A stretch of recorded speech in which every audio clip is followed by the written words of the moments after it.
Francis Soisel, bonjour. Bonjour. Vous avez publié Comprendre le gaullisme aux éditions L'Harmattan. Alors encore un livre sur le gaullisme. Ne trouvez-vous pas qu'il y a déjà beaucoup de livres sur ce sujet, qu'on en a déjà presque tout dit sur De Gaulle, que le sujet est quasiment battu, rebattu, épuisé? Ah bah, je suis tout à fait d'accord. Euh, mais mon objectif n'est pas de livrer au public euh, des découvertes inédites, n'est pas non plus de réécrire à ma manière une biographie du général de Gaulle. Il est de m'attaquer à ce que le sous-titre appelle des contresens, et que j'appellerai ici des idées reçues. Alors, pouvez-vous nous donner quelques exemples? Oh, bah, le premier exemple, le plus simple, c'est le 18 juin 1840.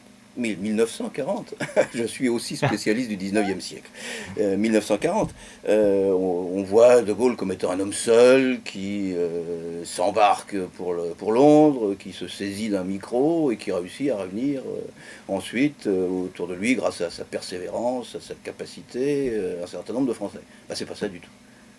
Deuxième exemple, à propos du 18 juin aussi, on présente De Gaulle, souvent on voit De Gaulle comme l'homme qui dit non à la défaite, qui est un jusqu'au-boutiste, qui réussit, grâce à sa volonté, à changer le cours de l'histoire. Eh ben, ce n'est pas ça non plus. Alors, en quelque sorte, vous déboulonnez la statue du grand homme. Enfin, oui et non. Je fais surtout un travail d'historien. Ce n'est pas un pamphlet, ce n'est pas un essai, c'est une contribution à l'histoire. Euh, et ça n'est pas la statue c'est pas à la statue que je m'attaque. C'est plutôt ce que j'appellerais une image d'Épinal. Et je ne me contente pas de nier, de démolir, je rebâtis, je sculpte à nouveau en quelque sorte. Alors les gaullistes traditionnels seront un peu désarçonnés par rapport à leur certitude, mais la nouvelle statue, qui j'espère, ne leur déplaira pas trop. Quant aux anti-gaullistes, peut-être qu'ils préféreront la nouvelle statue à l'ancienne. Euh, enfin, en tout cas, pour moi, c'est la vraie. C'est la vraie. La vraie. D'ailleurs, euh, dans ce que je dis, beaucoup de choses sont reconnues depuis longtemps par des historiens.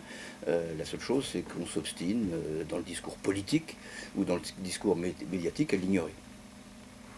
Et alors, justement, sur le gaullisme de la Ve République, peut-être plus actuel, sur les idées gaulliennes, du coup, dont on parle beaucoup dans ce contexte aussi d'élection, est-ce qu'il y a des contresens, selon vous?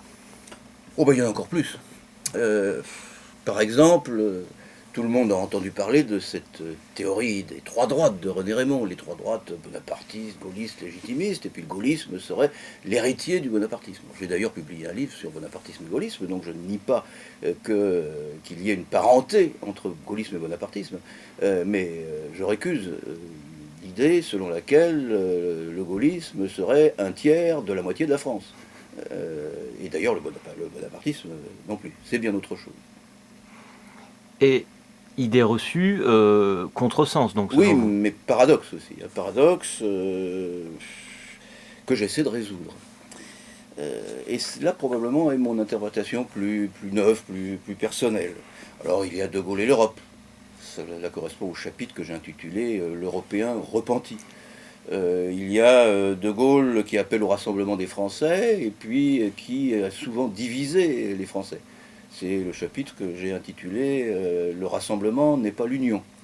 Et puis il y a De Gaulle en mai 68, j'ai intitulé le chapitre De Gaulle 68 art. Vous voyez que je ne fais pas que résoudre les paradoxes, j'en lance aussi quelques-uns. Alors du coup, si je comprends bien, votre livre n'est pas un exposé complet ou exhaustif de la vie et surtout de la pensée du général de Gaulle.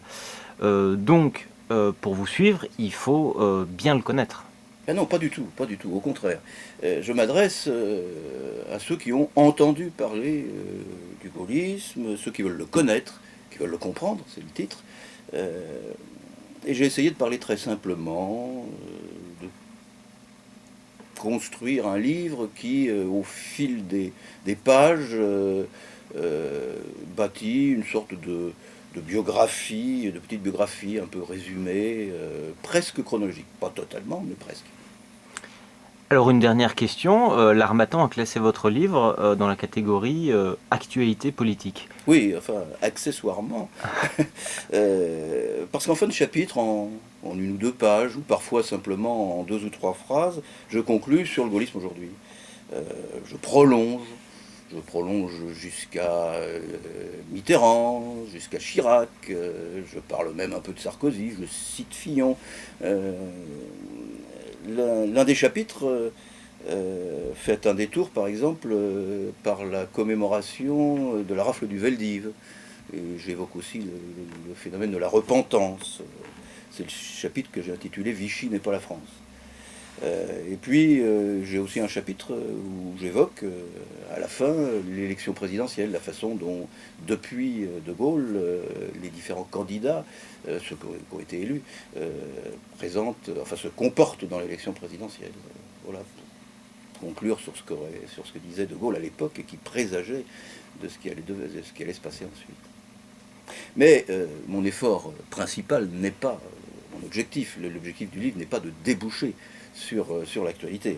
C'est vraiment une interprétation que j'ai, enfin, non pas que j'ai voulu nouvelle, c'est une interprétation nouvelle que j'ai ressentie, qui correspond au résultat de mes études, de ma réflexion, interprétation de l'épopée gaulienne, interprétation de la pensée gaulienne.